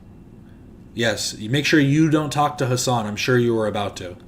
I'm sure you were about to have a deep conversation with him. I haven't watched an episode since March of 2025, and yeah. I just randomly saw my Teddy Fresh hoodie, so I just randomly decided to talk about it. Wait, what? Okay. But yeah, haven't watched an episode since March of 2025. Wait, since March of 2025, it's been 2 months. Or 2 months, it's been a few months. What am I talking about? It's been 4 months? I'm way off. I'm thinking it's May. It's not May at all. Been 4 months, 5 months? And, yeah. I just randomly saw my Teddy Fresh hoodie, so I just randomly sold my Teddy Fresh hoodie. How much you get for it? decided to talk about it. How unpopular are you? How unpopular are they? How much did you get for that? Here, since I have it pulled up on the side for some reason, while you guys try and pick something else for me to talk about, I'll sing the Kim Possible theme song. Why is she so pressed? She looks like a cartoon character, but I can't remember which one. See, whenever I see people, the cartoon characters just run through my head, and I can't remember exactly who she looks like. She almost said she hasn't slept since March, and it shows. Real. But here, what else should I check out, guys? Tell me now. We're waiting. We're in this waiting room together. Oh, this was interesting. It's still fucking up. It's still up. Why is it again? Oh, you can't buy tickets. The tickets is down. The tickets are down. They're unavailable. Why even still have it advertised at all? How hard is it to just take the website down? Quite literally. And it still says a fundraiser for Stand Up to Cancer. And you can still donate. I imagine the donation link probably still works. Okay, maybe not. Campaign ended. Okay, I didn't read that. Okay. Campaign ended. So that's good. That's good. But again, why have it up at all? I just find having the whole thing up is stupid. But I guess they probably don't have this up because it was through the boxing event. But maybe it should just be a link directly to Stand Up to Cancer if you're going to have it up at all. You know what I mean? Just leave a link directly to the page that you can donate to. What a cool looking event. This looks pretty good, right? I might want to go. It's October 25th coming up. Coming up soon.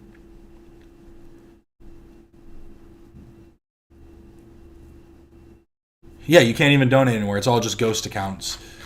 Or it's all just ghost accounts. It's all just ghost pages, and then all of these people are ghosts too. Sorry, I half read a chat while I was talking.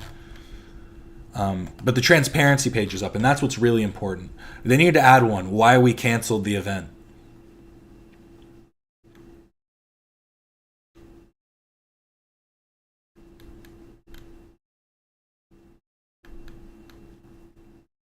Ah. No. Fuck.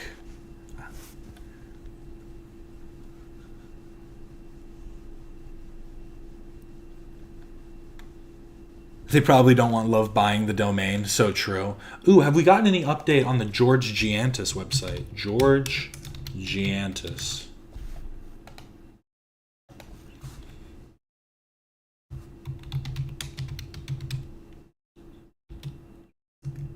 Oh my god, I keep putting a space. George Giantis. There we go. Nope, nothing yet. We're waiting. We're waiting.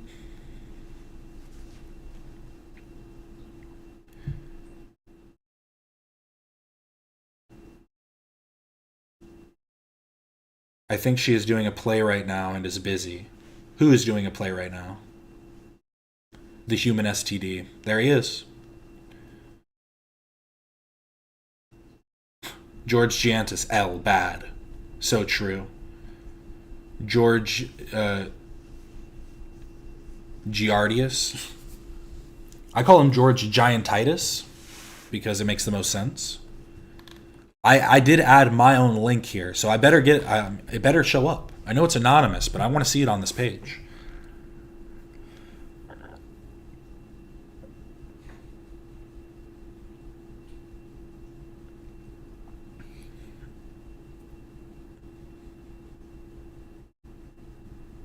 The girl kind of looks like a Na'vi from Avatar, so true.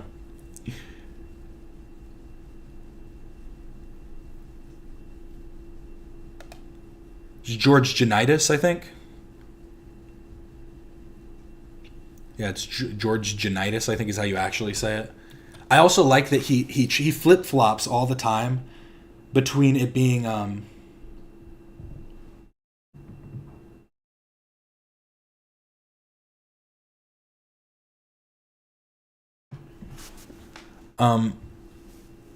fuck, what was I gonna say? Sorry, I got a text I had to check out. I had to check on.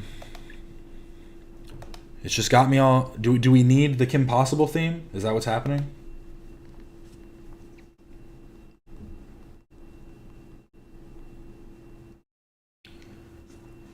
George Janitis, the human STD. I'm not seeing any other requests. You can request another song and I'll acapella it.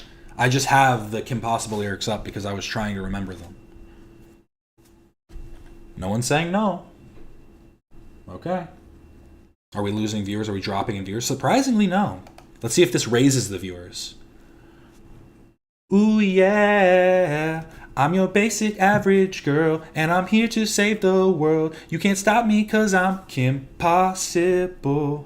There is nothing I can't do, and when danger calls, you know that I am on my way. Know that I am on my... It doesn't matter where or when there's trouble.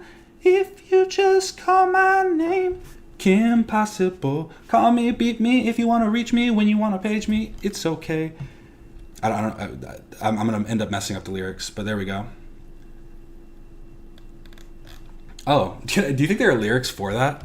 Do you have your passport lyrics? R. Kelly.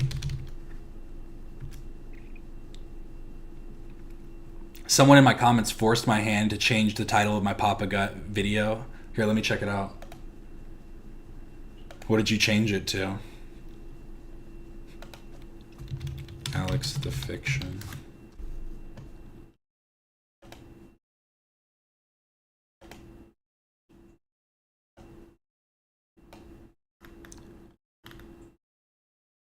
Papa Gut gives me Giardia? Stopped because it was...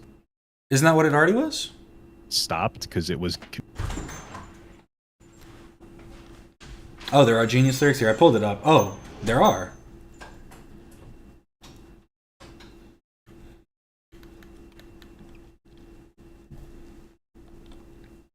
Is it going to load?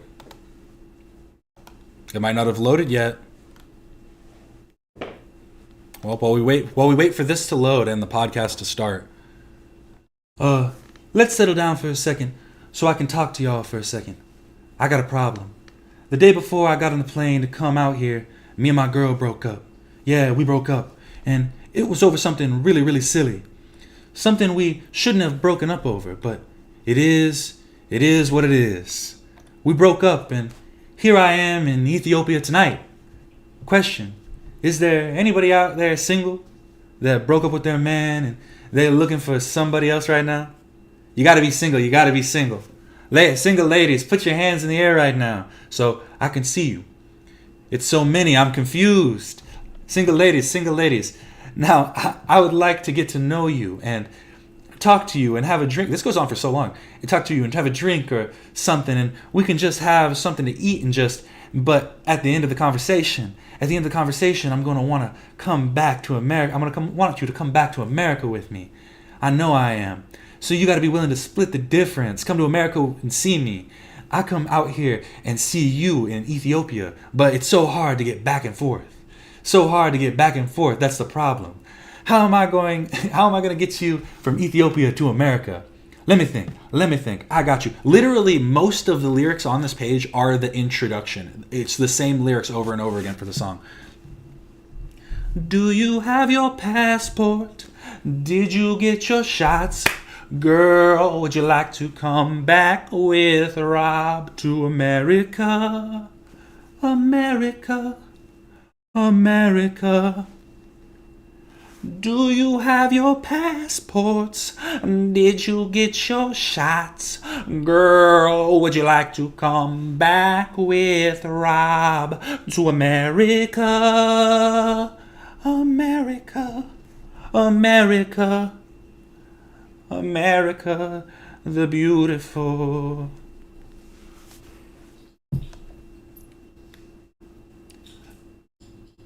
Oh, and then it just keeps going. It just reiterates for some reason it has an explanation. Look at this. This is so good. On the Genius website for R. Kelly, do you have your passports? Did you get your shots?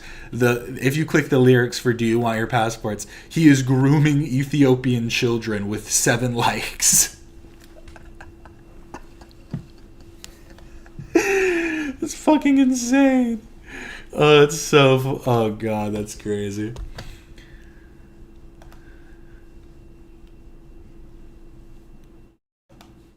It's confusing. It's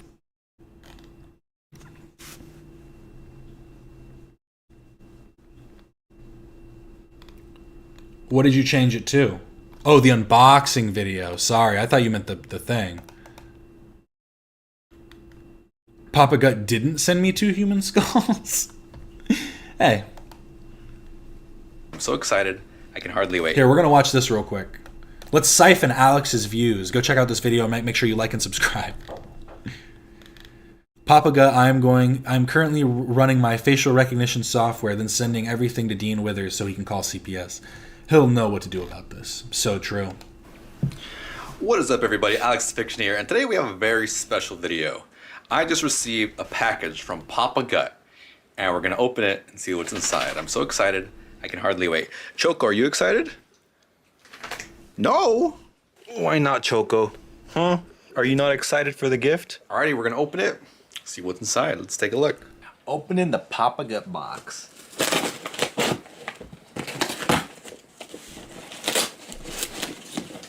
Oh, yes. Let's see what we got first here. Alrighty. So first we got the signed Papa Gut card. Very nice, very nice. The Teddy Fresh stickers that came with the Teddy Fresh that Ethan and Hila gave him. Let's see what else is in here. I see this. Judge approves for subpoena of Reddit and Discord. Where do you see this? Where did you... Was that on the Reddit or something? Or did Ethan post it? Yeah. It looks like a silhouette of someone. Do we all know who this man is right here? This is an internet legend. He's dead now. Rest in peace. He was actually just a normal worker who worked an everyday job, was a normal man who did this photo to try and make ends meet with his meat. You know, it's noble stuff if you really think about it. With a huge schlong. Let's see. Why would the sticker get me in trouble if it didn't get your video in trouble? He gave me some... Oh, we got a new title too? Oh, okay, never mind. There we go. This is where you got it from. Judge approves our subpoena of Reddit and Discord. I just had to check again. Beautiful stuff. I like that this is clearly just a Photoshop. Pretty good. Sticky notes that say, never underestimate the difference you made and the lives you touched. Why did he send me this? Alright, let's see what else is in here. And of course, the main thing that I was hoping for, the Bo Black's plushie. Take a look at that. And he also found the little Twitter bird that comes with it. And I made a comment here. Time for that Bo Black's plushie tribute video. Move aside, My Little Pony jar. Hello, the Bo Black's jar. Very cool, very cool. Did he come on it? He said he was gonna give me some DNA with it too, I think. Oh, nope. It's nice and smooth, ladies and gentlemen. What the fuck is up with Ethan's eyes? They added a beauty filter. What are you talking about? Let's see what else is in the box. Let's see. Liquid Luck custom proxies. Oh, it's a Pokemon card. Very cool. Let's see if there's anything else in here. No, I think that's it. What a fantastic gift. Let's line it up all nice right here. Very cool. Thank you so much, Papa Gut. Have a good one. See ya. We all need a Bo Black's plushie in my life. Or in our lives. In my life specifically. Oh, does she have the trailer? Haley's comment. Does she have the trailer on her YouTube or just on Instagram? Who is this?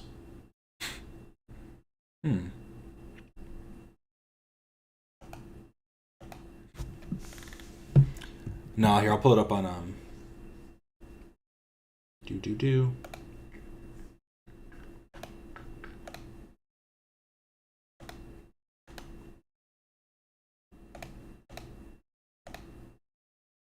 Ooh.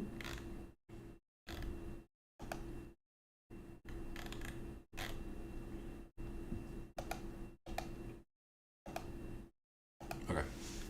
Sorry. Took me a second to pull it up. Haley's comment, dropping a new video. I think it's supposed to come out tomorrow. Fat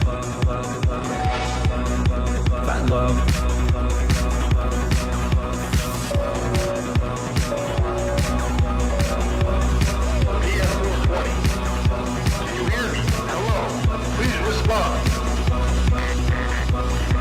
The title changed again. Judge approves our... Oh wait, was it just you noting that it had already changed? This is so funny to me because now if you want an archive of all of the like original titles, just go through my old streams and see like what they were called originally. Oh, is it coming out Sunday?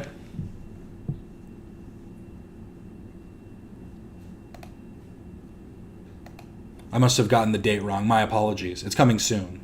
I'll just say that. Coming soon. No, yeah. I have to say, because I've had this background for a while, but her videos were what encouraged me to do a little bit more with my internet audit video with like the introduction and stuff. And I'd like to keep, because I kind of like that, what was that one Tim and Eric show? Something Goes to the Mayor. Tom Goes to the Mayor. Is that it? Tom Goes to the Mayor. It's not exactly the same style, but it's kind of similar stylistically. It's kind of what I would want from, like, if I made like more detailed stuff on green screen, I would want it to look kind of janky, not as pristine. Like, you don't need it to be like, you need it to be stylistic over precise, which I think is important.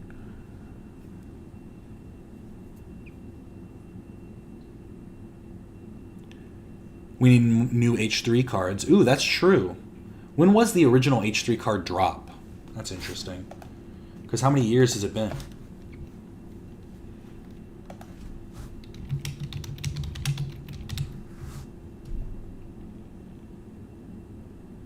Yes, I love it too. And shout out So this is Alex the Fiction. I mean, this was his from 3 years ago, so I assume 3 years ago. Shout out as well to H3 last week. Let me pull up.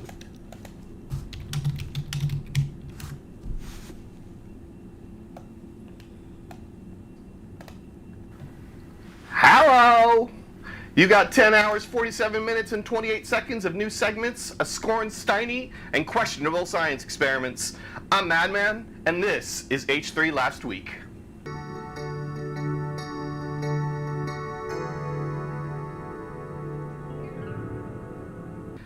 After his disastrous interview with Benjamin Knight, There was an IG post 3 minutes ago, so they should be going live. That's what I'm hearing. Is what I'm hearing is they should be going live. What I hear is I'm being lied to.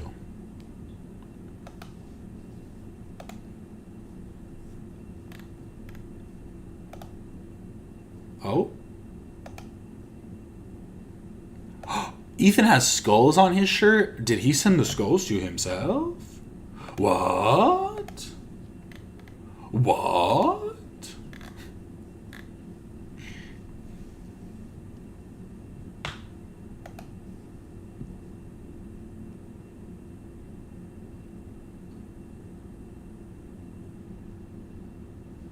Oh, there was a drop last year?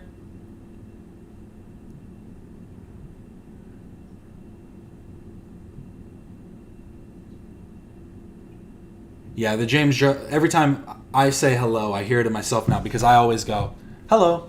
That's like how I say hello to people. I'm like, hello. Hello. And now I'm like, God damn it. I sound just like James Charles.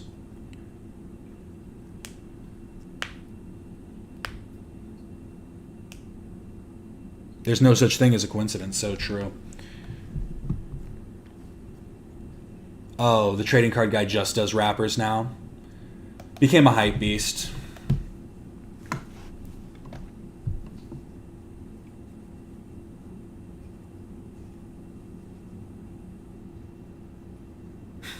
How do I explain the skulls joke to the commenter? To me, it's obvious we're making fun of the snarkers. Let me see what the comment is. Here, let's craft an Alex comment right now.